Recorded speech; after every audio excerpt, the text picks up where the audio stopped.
Votre programme vous est présenté par la Mutuelle des motards, l'assurance spécialiste des deux roues.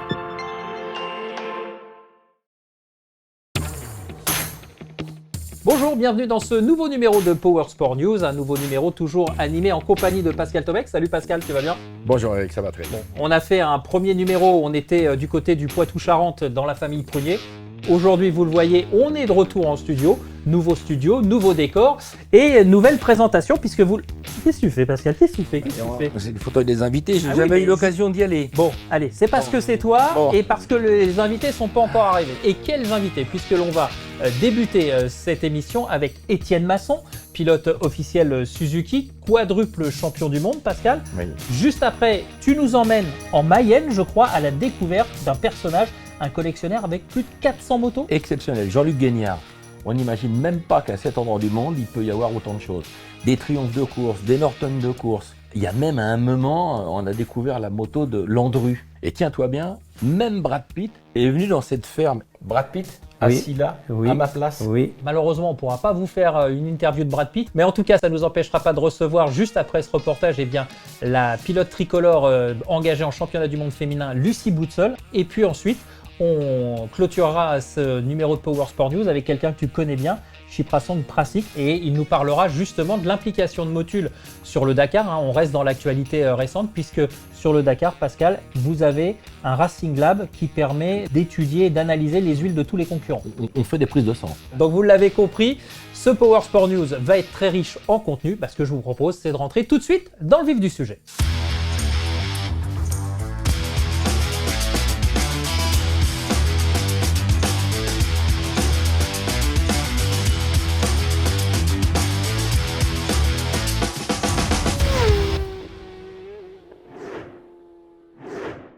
Voilà, on rentre dans le vif du sujet de ce numéro de Power Sport News en accueillant Étienne Masson. Étienne Masson, tu as la primeur du fauteuil de l'invité aujourd'hui. Alors Étienne, on va rappeler ton palmarès, 4 fois champion du monde d'endurance moto, pilote Suzuki.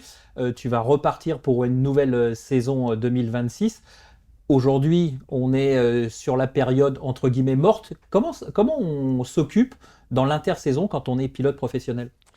On s'occupe comme on peut, on est déjà censé rester actif au niveau physique, donc pour ma part je me prépare tous les jours, j'ai un préparateur physique qui s'occupe de moi, donc tous les jours un peu de salle. Malheureusement je vis dans une région où l'hiver est assez compliqué, donc on fait un peu de vélo quand on peut, mais les activités extérieures sont un peu limitées et après entre pilotes on essaie toujours aussi de partir un peu en Espagne pour rouler. Que ce soit en flat track, que ce soit avec nos motos d'entraînement. Donc, on essaye de rester actif. Alors moi, j'ai une question. Est-ce qu'un pilote d'endurance a exactement les mêmes contraintes qu'un pilote de MotoGP sur les entraînements physiques où on voit, on a vu Marc Marquez en entraînement dans les salles, on voit Fabio en entraînement dans les salles, ils poussent de la fonte, ils font du vélo pendant des centaines de kilomètres. Est-ce que c'est la même chose ou est-ce que c'est un peu moins pressant? Je sais pas vraiment, parce qu'on en a pas beaucoup parlé avec Johan. Je pense c'est quand même deux univers différents. Nous, on est plus axés sur la résistance, sur la durée, qu'eux sont un peu plus sur le côté explosif et avoir de la force justement pour, par exemple, avoir de la force pour pouvoir changer d'angle très rapidement. Nous aussi, on a des motos qui sont plus lourdes que les leurs, avec l'essence qu'on embarque et tout ça, mais je pense qu'on a quand même un rythme cardiaque sur la moto qui est quand même bien en dessous du leur quand ils sont en course sprint, par exemple. Et je pense qu'il y a une vingtaine de battements par minute de différence sur leur discipline et la nôtre.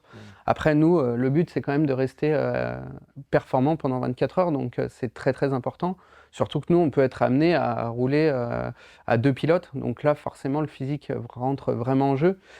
Mais il n'y a pas vraiment de préparation secrète ou quoi que ce soit. Vraiment, on n'arrive pas, que ce soit un pilote MotoGP ou nous, on n'arrive pas vraiment à trouver quelque chose de très très efficace pour être prêt parfaitement sur la moto. Le meilleur entraînement reste la moto. Au niveau de l'endurance, tu parlais justement de là où on était sur le côté préparation physique, etc. On voit les images derrière toi des 24 heures du Mans, enfin de ta saison dernière. Le moment le plus compliqué pour un pilote, c'est lequel? On a tendance à dire, nous, quand on commande, que c'est le lever du jour, etc. Est-ce qu'il y a un moment dédié qui est vraiment le plus difficile ou ça dépend évidemment du scénario de la course? Bah, si une course se déroule dans des conditions comme on a eu au Bol d'Or par exemple, avec des conditions bonnes et peu de vent et tout ça, je pense que tout le monde sera d'accord pour dire que c'est entre 2 heures et 7 heures du matin, avant que le jour se lève. Et pour moi, pour ma part, c'est ma partie préférée parce que justement c'est la plus dure. Mais c'est aussi là qu'on peut faire la différence avec les autres équipes qui ont peut-être un petit peu moins d'expérience que nous. Mais là, l'année dernière, le Mans, c'était très compliqué parce qu'on a eu des conditions qui étaient vraiment difficiles avec le grip de la piste qui n'était pas du tout celui qu'on connaît d'habitude. Et pour moi, le moment le plus dur que j'ai trouvé depuis le temps que je fais de l'endurance, c'était donc il y a 2 ans au Mans où là, on avait des températures négatives pendant la nuit. Et le problème, c'est qu'on n'a pas du tout d'équipement adapté à ces conditions-là. Et sur la moto, c'est très, très, très dur. Le froid, c'est le principal ennemi. Tu préfères à la limite rouler plus longtemps sous la pluie que dans le froid ou des choses comme ça, Ouais, c'est ça? c'est ça. Parce qu'en fait, le froid, il va nous enlever des sensations avec, par exemple, les mains. On avait des gros problèmes d'avoir vraiment les mains très, très froides au bout d'un moment, au bout de 40-45 minutes. Et le problème, c'est qu'on n'a plus du tout de sensation dans les mains, donc plus du tout de sensation avec l'accélérateur, plus de frein. Donc c'est dur. Et le problème, c'est que l'équipe, eux, nous demandent de rester performants. Ils sont chauds, Voilà, ils sont chauds. Mais voilà, c'était très très dur. Ça a duré 2 relais.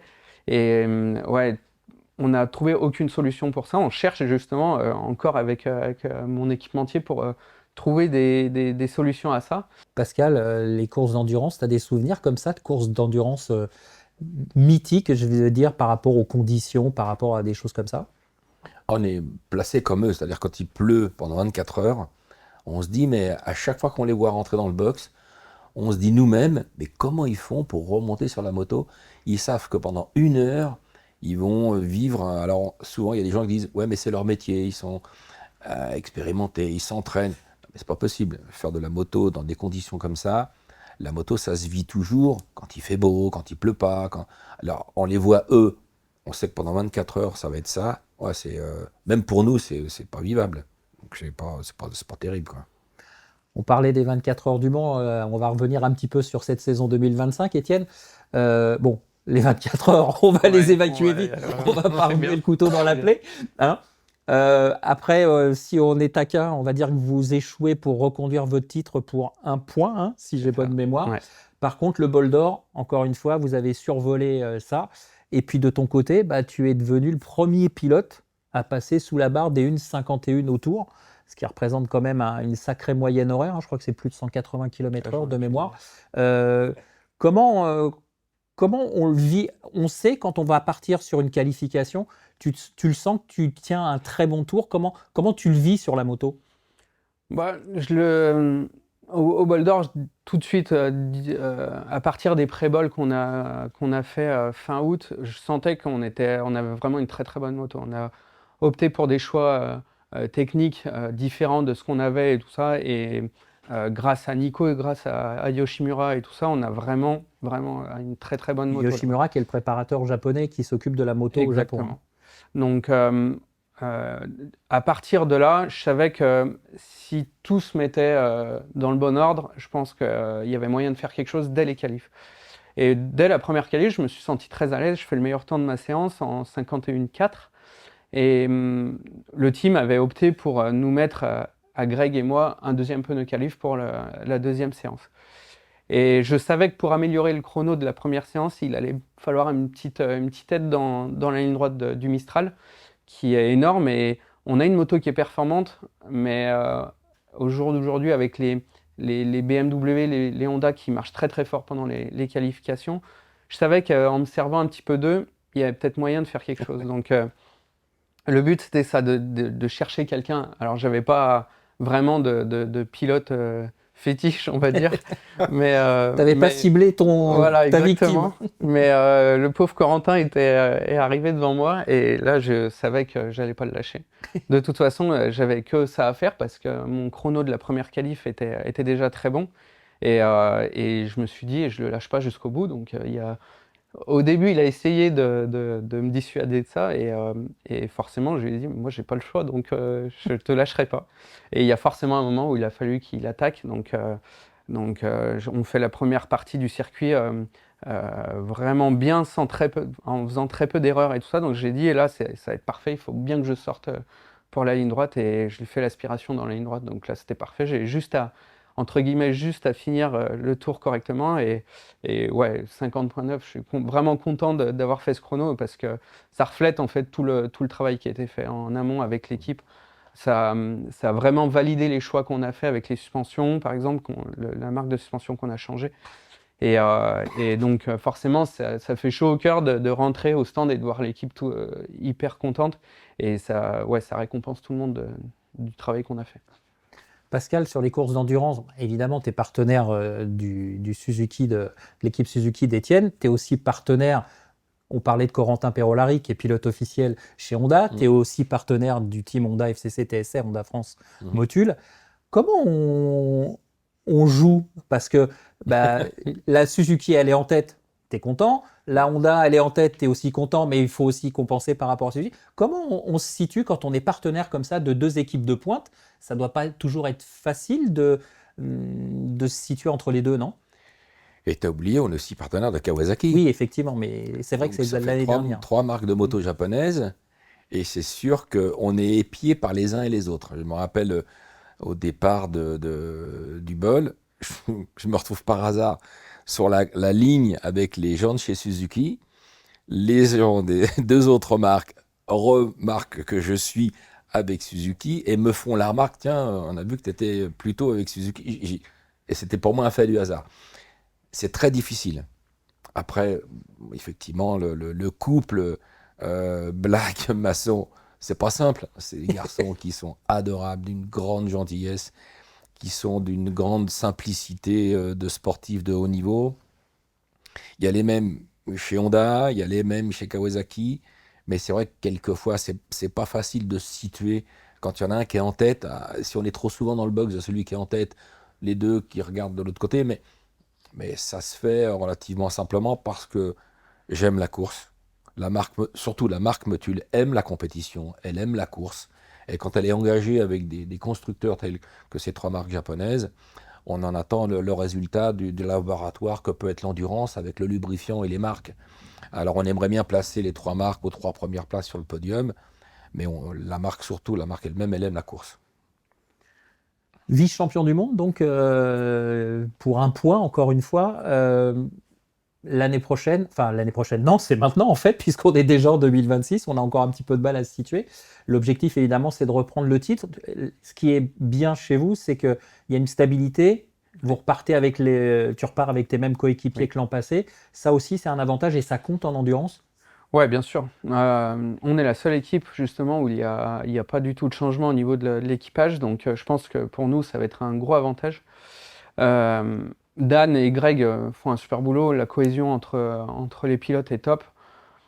Je pense qu'il n'y a honnêtement aucun problème, que ce soit dans l'équipe ou quoi que ce soit. On est vraiment rodé et on a une très très bonne moto, on a des très bons pneus, tout est au rendez-vous. Donc comme on en parlait tout à l'heure en off, maintenant c'est à nous de tirer à notre avantage cette expérience qu'on a et justement cette force qu'on a de cette cohésion, de la connaissance de notre discipline pour déjouer les pièges qu'on a connus par exemple au Mans l'année dernière et ne pas se faire avoir encore une fois cette année et raccrocher le numéro 1 sur la moto parce qu'elle est quand même vachement plus jolie avec le numéro 1. J'étais sûr que tu allais dire ça.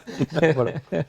Étienne, ça fait plus de 10 ans maintenant que tu es sur l'endurance. Comment tu te projettes un petit peu sur l'avenir? Là, tu disais que tu es en fin de contrat, fin de saison 2026. J'imagine que ton envie, c'est de continuer, bien évidemment. Mais est-ce que tu t'es déjà un peu projeté au-delà? Oui, bien sûr. J'ai toujours été bien entouré pour justement penser à la suite de ma carrière. Je travaille à côté sur des stages de pilotage pour une société qui s'appelle H2S et qui se déplace sur tous les circuits français. Et le but, c'est d'accueillir des clients qui sont complètement amateurs, qui n'ont aucune expérience en circuit, jusqu'aux pilotes qui roulent en course aussi. Donc, moi, ça me plaît énormément de faire ça. Je pense que on va partir dans ce genre de choses. Moi, j'ai une question. Quelle est la personne la plus importante pour toi quand tu fais une course? Ma femme.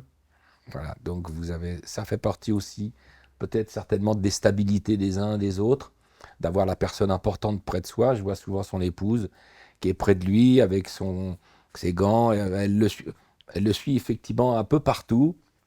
Et quand je vois Étienne arriver dans le stand pour prendre son relais, il esquisse un petit sourire, mais c'est vrai, il y a son épouse qui est derrière lui, jusqu'à ce qu'il s'assoie.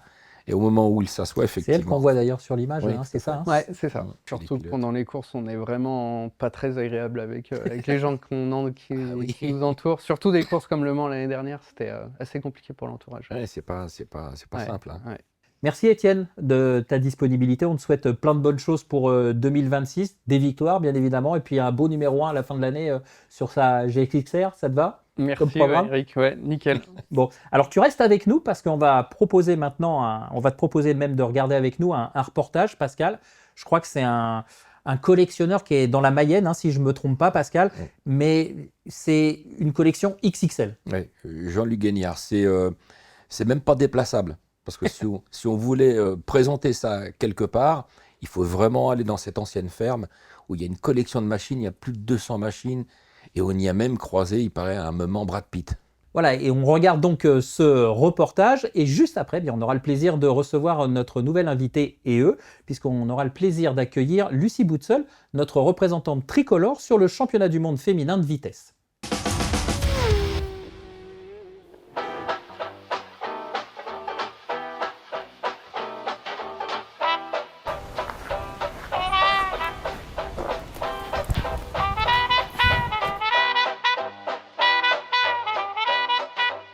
Jean-Luc, tu as plein de motos de course ici. Ah oui? C'est la caverne de la compétition chez toi. Ah ben, tu vois, il y en a partout.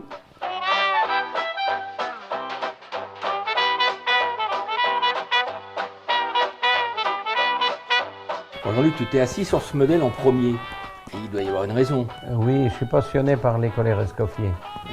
C'était la Bugatti des motos à l'époque, les Colère Escoffier. Et en fait, j'ai toujours trouvé exceptionnel chez Colère Escoffier, c'est que le bas de gamme, c'est une moto de course. En voulant même faire du populaire, ils n'y arrivaient pas. Ils étaient dans la course. Une moto comme ça, elle atteignait à l'alcool 160 km/h.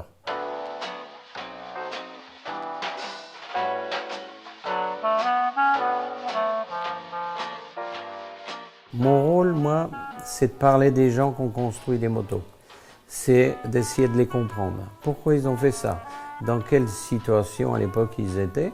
Quelle était leur sensibilité? Et à travers tout ça, après, je vais apprécier la moto, je vais la comprendre. Tu vois celle-ci, cette moto Guzzi, elle est exceptionnelle. C'est ce modèle qui a donné vraiment l'histoire de la marque. C'est la C2V, c'est une 500 culbutée de 1928 avec double allumage déjà à l'époque. Et une moto très aérodynamique et très légère. Et elle a permis à Moto Guzzi de s'illustrer à l'époque dans les compétitions. Là, il y en a d'autres qui sont avec des marques connues également. Oui. Celle-ci, c'est... Les BSA Gold Star, ça a eu une sacrée réputation. Donc on a une BSA classique de 56, là, le gros moteur, grosse soupape. Mais ça, c'est une Daytona. Alors là, c'est vraiment rare, une Daytona. J'ai pas seulement des motos de compétition. On va aller voir ce que j'ai à côté. Ah oui, là, il y a aussi un peu d'histoire.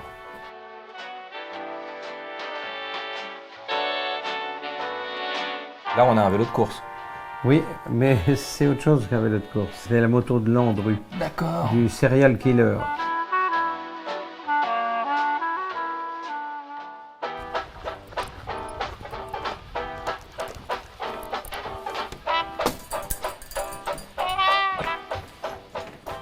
J'ai l'impression de rentrer dans un magasin de moto.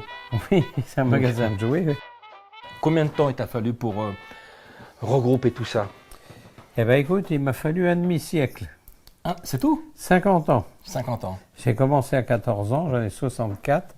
Suis-moi, je vais te faire voir ma petite cachette secrète.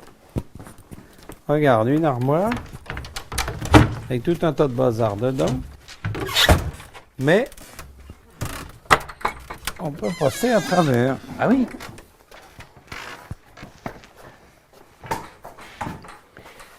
Mais quand il n'y en a plus, Il y en a encore. il y en a encore. Oui.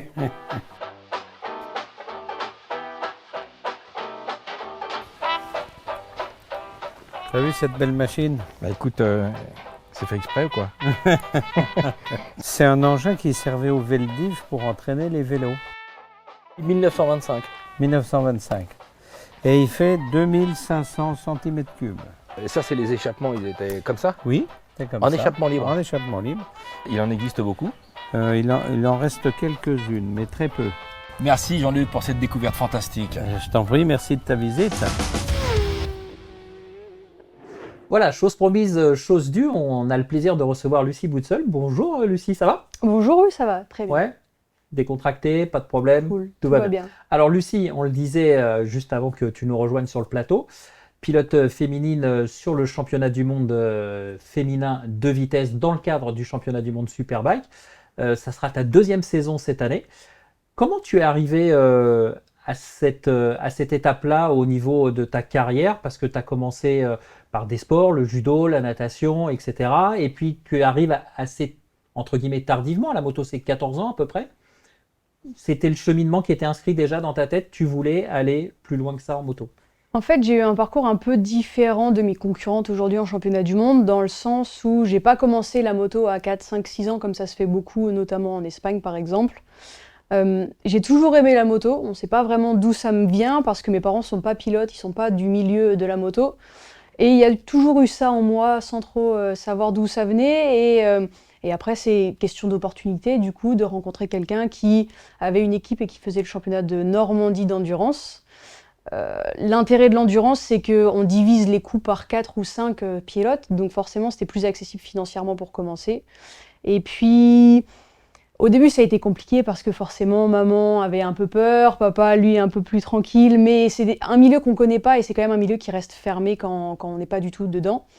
Et puis après, les échelons se sont gravis assez vite parce que du coup, j'ai fait 2 saisons en championnat de Normandie d'endurance en 125. Après, j'ai rencontré mon entraîneur, qui est toujours mon entraîneur aujourd'hui, David Veillon, qui travaille avec les simulateurs d'entraînement MotoGP. Je pense qu'on aura l'occasion d'en reparler. On a vu une photo, après. on la reverra effectivement. Et, c'est là où il t'a découvert. Et il a vu qu'il se passait quelque chose, il a vu qu'il y avait quelque chose justement, et donc il s'est dit, si je peux t'aider, si tu es d'accord, je t'apprendrai tout ce que je sais, enfin le peu que je sais si je reprends ces mots. Et donc ça a commencé comme ça. Après, j'ai fait 4 saisons en championnat de France, donc Superbike, en catégorie Super Sport 300, avec une Kawasaki Ninja 400, donc qui sont des motos du commerce. En fait, je suis toujours dans des compétitions avec des motos de série, parce qu'en fait, c'est beaucoup plus facile et accessible financièrement, puis ça parle beaucoup plus, parce que c'est des motos qu'on peut acheter dans un magasin. Après, j'ai fait 2 années en championnat de France, donc toujours au sein du championnat de France Superbike, cette fois-ci en catégorie European Bike. Donc ça, c'est des 1000 cm3. Donc exactement la marche était quand même assez haute. Des 1000 cm3, donc je passe du 400 au 1000.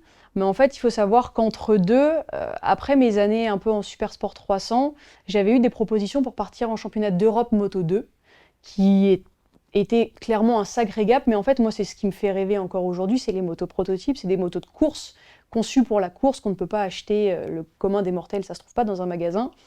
Et c'est ce qui me fait rêver encore aujourd'hui. Donc quand j'ai eu cette proposition, je m'étais préparée physiquement pour. Après, voilà, qui dit moto de prototype comme ça, dit des coûts complètement ahurissants. Et donc, concrètement, on n'a pas eu les moyens de le faire. Et donc, on savait de passer du 400 au 1000, c'était audacieux, mais physiquement et mentalement, j'étais prête parce qu'il y avait ce projet Moto 2 à côté. Et donc, 2 saisons en Moto 2, en 1000, et que je précise qu'ils sont des championnats mixtes, parce qu'en France, tous les championnats sont mixtes. En tout cas, toute la filière Superbike est mixte. Donc j'ai toujours été, au début, la seule femme parmi les hommes quand j'étais en 400. Et maintenant, quand j'ai fait mes 2 saisons en 1000, j'étais aussi la seule féminine. Donc notamment la seule femme contre 55 pilotes masculins. Et j'ai fait, pendant ces 2 saisons, j'ai fait 3 podiums, au Mans, à Pau et à Carole. Et donc en fait, c'est le podium sur le circuit Carole, avec un chrono en 1:1, où Christophe Guyot, donc, qui est le team manager de l'équipe française GMT 94 qui fait le mondial Superbike, lui, il était présent et il a vu ce qui s'est passé. Et après la course, il est venu me voir pour me dire qu'il n'avait jamais vu une femme piloter comme ça un 1000 face aux garçons, rouler aussi vite et puis être capable de se battre devant et de faire des podiums. Et donc, il y avait, pendant ma deuxième année de 1000, la première année du championnat du monde féminin. Et donc, il voulait... la Dorna lui avait demandé s'il pouvait inscrire une pilote féminine. Donc lui, il était un peu à la recherche de pilotes féminines qui étaient capables de briller, parce que la recherche principale, c'était de mettre la France en avant.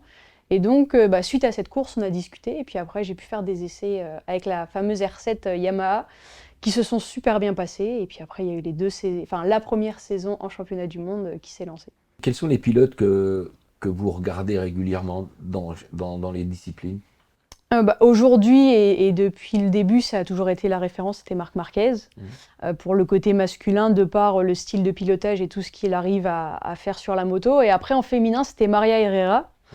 Ce qui est assez ironique parce que cette première saison de mondial, je roulais avec Maria Herrera. Ah oui. Et les 2 podiums que je fais à Manicourt et à Jerez, je termine devant Maria Herrera, qui était ma référence comme Marc Marquez au début quand j'ai commencé la moto.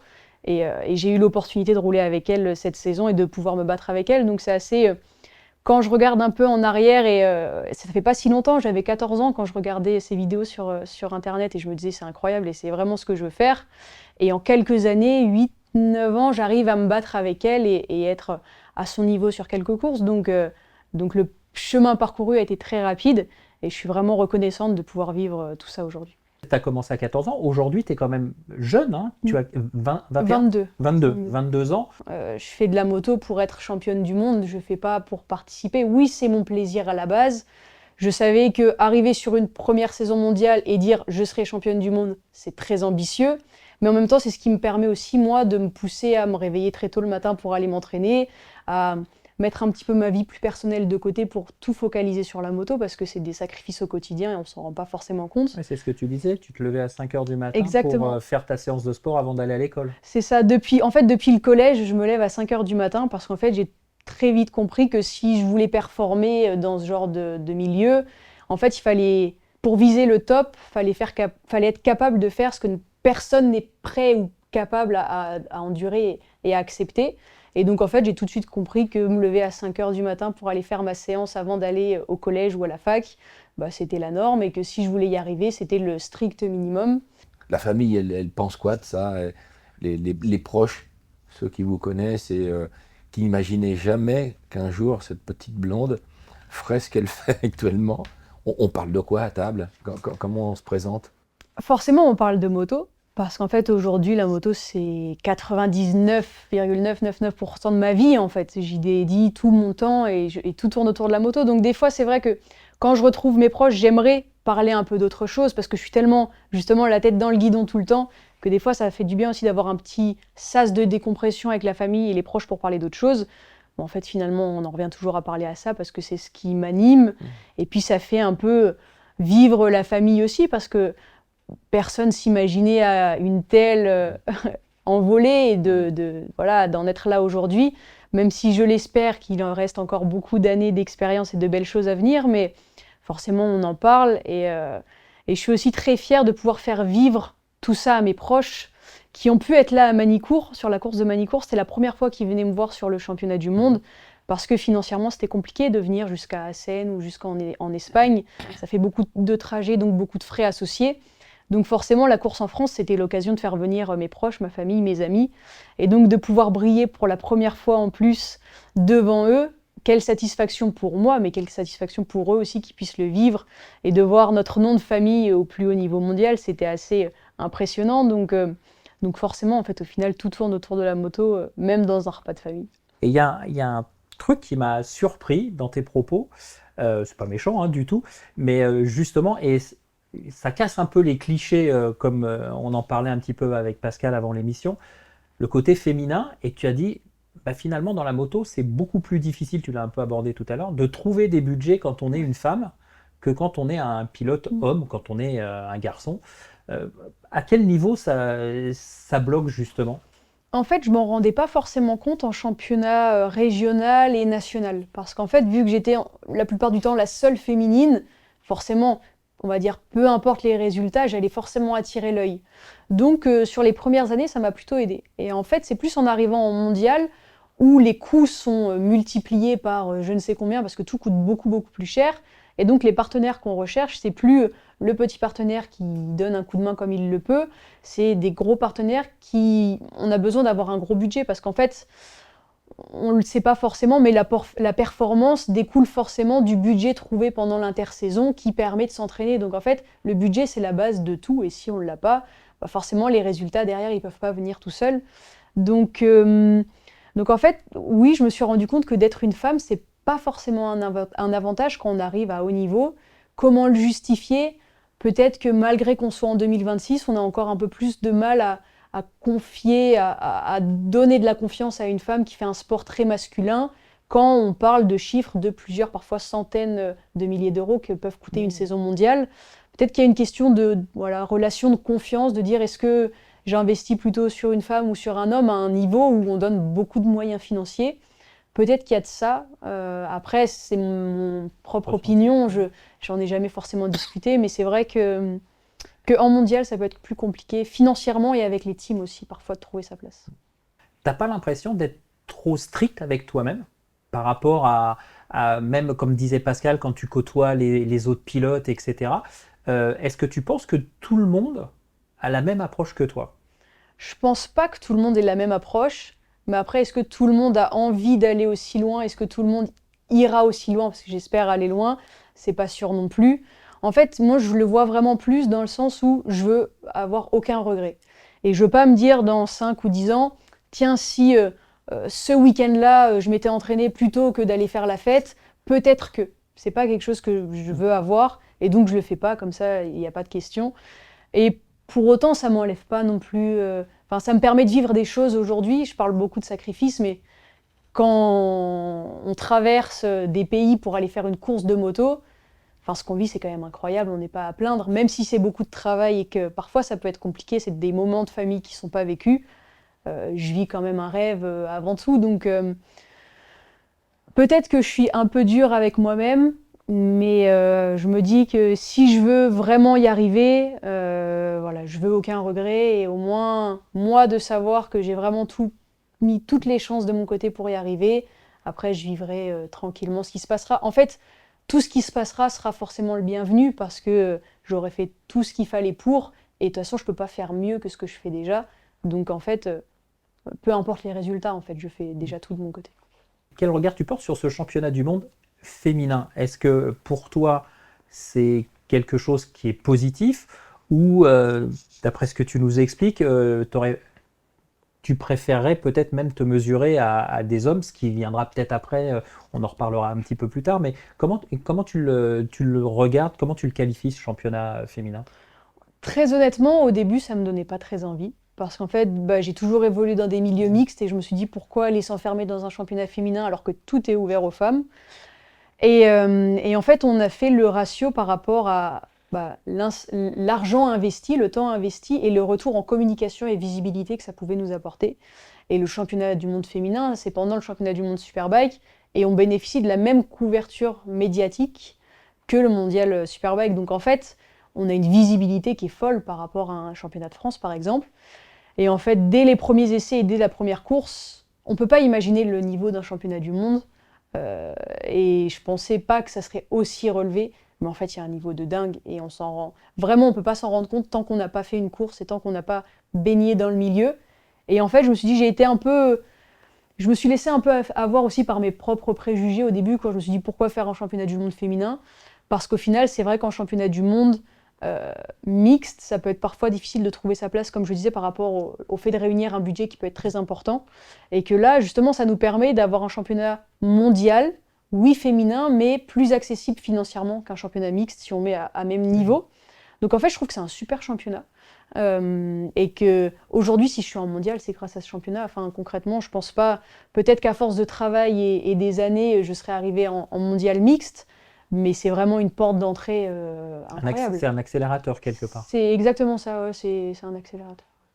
On a bien compris, l'objectif numéro 1, c'est évidemment le numéro 1 en championnat du monde féminin. Et après? Moi, je reste sur ma ligne initiale qui est mon rêve, c'est les motos prototypes. Quand j'ai commencé, mon rêve, c'était les Moto 3 parce que j'étais avec un gabarit plutôt petite. Maintenant, je commence à être un peu grande et âgée pour faire du Moto 3, donc je suis plus sur du Moto 2, qui est la catégorie entre le Moto 3 et la catégorie Rennes, qui est le MotoGP. Donc aujourd'hui, c'est ce qui me fait rêver et c'est vraiment ce que j'aimerais faire ensuite. En tout cas, merci beaucoup, Lucie. On te souhaite le meilleur pour cette saison 2026. Merci d'avoir ce discours, merci d'être un sportif de haut niveau. Merci à vous. Merci beaucoup. Alors, merci encore une fois, Lucie. Nous, on va poursuivre. On va passer de la piste au tout-terrain et on va passer de l'autre côté de la barrière. On va vous emmener dans les coulisses du Dakar et notamment du côté du Lab Motul qui suit cette course pendant les 2 semaines de ce Dakar. Allez, on poursuit le déroulé de ce numéro de Power Sport News en accueillant notre nouvel invité, Shiprasong Prasit. Bonjour Shiprasong, on s'était déjà vu sur d'autres émissions. On te reçoit parce qu'aujourd'hui tu es rentré depuis quelques jours du Dakar. Je te présente pas Pascal, je pense que vous vous connaissez assez bien. On se côtoie un petit peu. On se côtoie un petit peu, voilà. Alors par contre, on te reçoit parce que justement tu vas nous parler du rôle de Motul sur ce Dakar avec ce Racing Lab. On était présent sur l'épreuve, comme tous les ans, pour faire des analyses d'huile avec notre Racing Lab, où on supporte donc nos teams, évidemment, mais également tous les concurrents qui veulent faire des suivis et d'analyses pour leurs moteurs, leurs transmissions et autres organes mécaniques. Pascal, ça fait longtemps que ça existe, ça, ce Racing Lab sur le Dakar? Il y a un paquet d'années que c'est présent, parce que c'est pas seulement présent au Dakar, c'est présent aux 24 heures du Mans Auto, c'est présent sur des épreuves où effectivement la technologie est tellement poussée qu'à un moment, chacun sur des courses de longue haleine a besoin de savoir où en est son moteur à un instant T. Et donc effectivement, on n'est pas que forcément le partenaire colleur d'affiche, de sponsoring, comme tout le monde, beaucoup de gens le font. On est aussi une marque très impliquée sur la partie technologique et effectivement, Shiprasong a cet intérêt pour la marque de suivre de près chaque jour, chaque soir, ceux qui viennent, comme il l'a indiqué, sur ce Racing Lab, apporter leurs échantillons de lubrifiant pour savoir si dans la journée, les excès qui ont été faits par les températures, par les performances et moteurs, sont toujours en bonne forme. Quelles sont les spécificités que tu peux recueillir Tu vois beaucoup de différences entre les différents types de moteurs de voitures. On sait qu'il y a des V8, on sait qu'il y a des V6 suralimentés, etc. Est-ce que dans les analyses, vous retrouvez ces différences de conception moteur, les contraintes entre une voiture, une moto ou un camion? Tout ça, ça ressort aux analyses? Ah oui, tout à fait. On voit clairement des différences entre ceux qui roulent très fort, un peu moins fort, et ceux aussi qui veulent terminer tout simplement le Dakar, parce que tout le monde ne joue pas la gagne, mais ça on le voit aussi dans les analyses, clairement. Ça s'identifie un petit peu comme une prise de sang, quoi. C'est-à-dire que... C'est absolument une prise de sang, c'est totalement similaire. Donc dans le Racing Lab, on a une partie laboratoire, où on a un chimiste de R&D du labo ici en France qu'on détache pour l'épreuve. Et ce chimiste donc, va assurer évidemment la manipulation, l'analyse des échantillons, parce que c'est un vrai travail de laboratoire, comme on l'imagine. Et moi, dans mon rôle d'expert technique pour le groupe Motul, ça va consister, une fois que tous les résultats sont mis en forme sur un rapport, de commenter, d'analyser et débriefer les teams pour leur dire quel est le comportement de l'organe, quelle est la planification éventuellement pour une future maintenance, et puis pour certains teams, c'est carrément qu'est-ce qu'ils vont faire de leur nuit. Parce que quand on change de bivouac et que tout le team doit déménager à 2-3 heures du matin parce qu'il y a 800-900 km à faire dans la nuit pour être le lendemain sur l'autre bivouac, bah, s'il y a des soucis mécaniques, le résultat de l'analyse et le débrief de l'analyse va leur permettre de soit détacher une petite équipe sur place sur le bivouac pour faire de la mécanique toute la nuit, parce que l'épreuve recommence évidemment au Ouais, petit le matin. lendemain, ouais, bien sûr. Quand tu arrives à ce cas de figure, ça t'est déjà arrivé de dire à des concurrents, ouh là là, stop, là vous êtes arrivé à la limite, faut changer. Bon, évidemment, faut faire la vidange, etc. pour les huiles moteurs, mais les huiles de boîte, j'imagine, c'est pareil. Enfin, tout ce qui est lubrifiant, ça vous est arrivé sur cette édition ou sur des éditions antérieures, de dire stop, no way, faut arrêter, sinon vous n'allez pas finir. Ça arrive à chaque édition. Ah ouais. Donc à chaque édition, on ne peut pas les compter, mais je pense on sauve beaucoup de moteurs Ah d'accord. et de transmissions. C'est une vraie notion de service. On pourrait se contenter de ne mettre que nos banderoles et nos bannières qu'on voit tout au long de cette course qu'est le Dakar. Mais on a cette notion supplémentaire. Le lubrifiant, c'est une vie à part entière dans un moteur. Effectivement, il y a l'aspect du carburant pour les pétroliers. Nous, on n'est effectivement pas des pétroliers. On fabrique uniquement de l'huile. Et on se doit de cette expertise et de cette excellence depuis des décennies d'apporter systématiquement les lubrifiants adaptés à ce type de course. Donc, alors, forcément, on ne fait pas sur les courses sprint. Et encore, il faut savoir, sur le MotoGP, il y a des analyses qui sont faites régulières du lubrifiant pour effectivement permettre de savoir si le lendemain, après les essais du vendredi, celle du samedi et ainsi de suite, de savoir où en est l'état du moteur. Donc, et sur un Dakar, l'engagement, déjà, ça coûte énormément d'argent. Les déplacements, toutes les équipes qui sont autour, à un moment, ça leur apporte une sérénité la veille pour le lendemain et ainsi de suite jusqu'à la fin de la course. Vous êtes combien de personnes sur ce Racing Lab durant le Dakar? Le Racing Lab, en lui-même, il fonctionne avec 2 personnes, donc un ou une chimiste, et puis un expert pour pouvoir débriefer. Et toi, tu as fait tout le Dakar, comment ça se passe? Vous vous organisez en roulement, comment ça fonctionne? Oui, on fonctionne en roulement, donc au rest day, au jour de repos, on change d'équipe afin que chaque équipe fasse plutôt 15 jours de Dakar et non plus 3 semaines. Est-ce qu'on peut rapprocher, ou même je parle sous ton contrôle chez Prasong, les contraintes qu'on a sur des circuits de vitesse avec les contraintes qu'on a sur du tout-terrain comme le Dakar, où c'est 2 mondes séparés? Non, je pense que les contraintes sont les mêmes. Sur une moto de tout-terrain, on a 1,2 litre, 1,5 litre de contenance de carter, avec des régimes moteurs qui sont énormes. Même sur une moto de route, on en a un petit peu plus, 1 litre de plus. Mais les contraintes sont toujours les utilisations des moteurs, toujours à l'extrême. Ils sont toujours vite, ils sont toujours à fond, et c'est le phénomène de la course. Donc à un moment, lorsqu'on est en fin de course, avant il n'y avait pas ça, mais ça roulait pas forcément moins vite, mais les contraintes n'étaient pas mesurées au même niveau. Aujourd'hui, les investissements sont tellement lourds, pour l'auto, pour la moto, même pour les camions, qu'à un moment, ils ont besoin d'être rassurés, c'est-à-dire dormir sur leurs 2 oreilles le soir, et faire en sorte que le lendemain, ils puissent repartir sans avoir la crainte de l'embrayage, sans avoir la crainte de la boîte de vitesse, sans la crainte, sous couvert de Prasong, mais de l'eau qui peut aller d'un endroit à un autre, et des fuites et autres. Et ça effectivement permet de bien connaître l'état de la mécanique sans rentrer forcément à l'intérieur. Donc c'est pas la vérité vraie, c'est pas parce qu'effectivement forcément, mais à un moment, quand une pièce devient défectueuse, à cause d'un élément extérieur, que le lubrifiant, on peut le déterminer, on peut le savoir, et on l'indique. Et les gens, les team managers et la partie mécanique du plus haut niveau sont hyper friands de ce service. D'où ce qu'on parlait tout à l'heure de l'histoire de la prise de sang. L'analogie avec la prise de sang est vraiment justifiée là. Oui, tout à fait. Et le Racing Lab, sur une épreuve comme le Dakar, ça a encore plus de sens, je dirais, que sur une épreuve d'endurance où sur l'épreuve d'endurance, les gens partent et refont pas forcément des vidanges durant l'épreuve. Sur un Dakar, les gens vont changer et vidanger tous les jours, enfin après chaque spécial. Et donc là, ça permet d'avoir beaucoup plus d'échantillons et beaucoup plus de suivi. Parce que telle une analyse de sang, le but c'est pas de faire une seule prise de sang, parce que pour donner un avis, bien sûr. vous allez mourir demain monsieur ou pas, sur une seule prise de sang, c'est un peu ambitieux. Et là, sur les analyses d'huile, c'est pareil. Plus on a d'échantillons et plus on peut avoir une vraie tendance, parce qu'on peut très bien avoir un moteur qui contient beaucoup de fer, par exemple, mais c'est peut-être pas alarmant tant que c'est stable. Mais ça, on peut le savoir Ouais, ça, uniquement lorsqu'on a Voilà. 5-10 échantillons. Sur D'accord. un seul échantillon, si je vois un niveau de fer assez élevé, je dis attention, il y a peut-être de l'usure moteur, mais en fait, il n'y en a peut-être pas.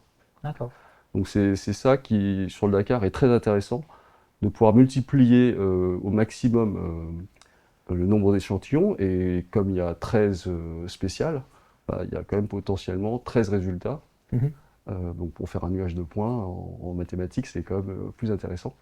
Au niveau des contraintes, on parlait justement il y a quelques instants, les contraintes les plus importantes, elles sont sur les camions, sur les voitures, sur les SSV ou sur les motos? Elles sont vraiment sur toutes les applications. Il n'y a pas de... Il n'y a pas une catégorie qui se Non, il n'y a détache pas par de rapport à l'autre. catégorie qui se détache plus que l'autre. Euh, on pourrait évidemment s'imaginer que la moto est plus contraignante, mais c'est vraiment sujet au volume d'huile et puis à la catégorie. Alors que tous ceux qui jouent la gagne, clairement, c'est très sollicité. Et ceux qui essayent de finir le Dakar, évidemment, on voit des choses beaucoup plus stables. Ah oui. Il n'y a pas de différence entre les catégories. Par contre, dans une même catégorie, par exemple, comme tu disais, moto entre le rallye GP et Original by Motul, par Oui. exemple, hein, ceux qui font le Dakar sans assistance. Là, par contre, on décèle des différences au niveau des utilisations. Ah oui, tout à fait. Oui. Ah, c'est trop ça. Mais justement, on exploite nous aussi tous ces résultats parce que alors là, les gammes de nos produits de compétition, donc 300V, sont désormais établies, mais on a utilisé le Dakar pour rouler et valider des formulations de 300V. C'est ce qu'on disait aussi tout à l'heure, Pascal, c'est comment dire, la cohérence entre le produit qui est utilisé dans les conditions extrêmes et le produit que l'utilisateur de la 450 KTM va voir au quotidien pour lui aller faire du cross, etc. Il retrouve le même produit en fait. Ouais, nous, c'est une particularité aussi chez nous. C'est que les formules qui sont établies, qui sont validées, confirmées, après, sont mises dans les bidons qu'on retrouve chez les concessionnaires. On a des formules de développement, bah, comme son nom l'indique, elles sont développées. Et une fois qu'elles sont mises au point, elles sont disponibles pour le grand public. Entre le moment où vous dites tiens, on va faire ça entre guillemets sur le papier et le moment où le client peut l'obtenir en concession, il se passe un temps de développement de combien de temps? Il faut compter 2-3 ans. D'accord. Ouais, donc ça va entre guillemets relativement vite Oui. malgré Oui. tout. Parce que Vous savez, quand on prend le poids d'un piston d'une 450 qui fait le Dakar, vous le pesez sur une balance, il pèse 280-290 grammes. Lorsqu'il est lancé à 15-16 000 tours minute, il pèse 1,5 tonne. Aux techniques, quelquefois, quand je vais prêter l'oreille, j'entends les ingénieurs parler, à cette vitesse, à ce régime moteur, le piston, entre le moment où il arrive en haut et le moment où il repart en bas, il prend 6200, 6300 jets, quoi. Donc, 6300 G, en fait, ça veut dire 6300 fois Le son poids initial, tout à hein, c'est fait. ça. Hein. Donc, vous imaginez les contraintes du métal pour qu'effectivement, à un moment, la mécanique, elle puisse durer le plus longtemps possible. Donc, c'est pas... Toutes les huiles ne sortent pas du même tonneau, comme beaucoup de gens pensent que c'est un peu l'issue. C'est pas du tout ça. Vous avez des marques comme la nôtre, qui sont des marques qui font du développement au quotidien et depuis des décennies, depuis 1970, la date de sortie de la première 300V, et c'est pas la même 300V de 1970 à aujourd'hui. Donc, comme disait Chiprasong, ça évolue, et tous les 2-3 ans, il y a une viscosité et un produit adapté. Donc, les gens souvent sont à s'interroger, mais c'est tous les 2-3 ans, quoi. C'est pas négligeable.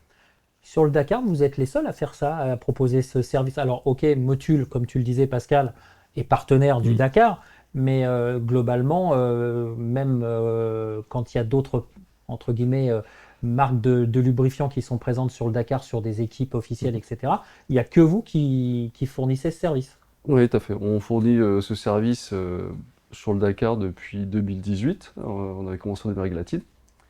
Ensuite, on a migré vers l'Arabie Saoudite. Mais ce service, donc, on le propose en support, évidemment, pour nos teams principaux, qui vraiment comptent sur les résultats d'analyse pour planifier leurs séances de mécanique pour le soir et tous les soirs. Mhm. Et puis, ce service, on l'ouvre aussi à tous les concurrents qui veulent nous emmener un échantillon. Et Alors- des marques Voilà, non motues. la question qui me brûlait les lèvres, je crois que vous l'avez tous senti on la venir. voyait venir. Voilà, c'est globalement une équipe, peut-être même officielle, qui n'est pas forcément en contrat avec vous. Elle vient discrètement, j'imagine, vous filer un échantillon. Tout à fait. D'accord. Ils viennent régulièrement.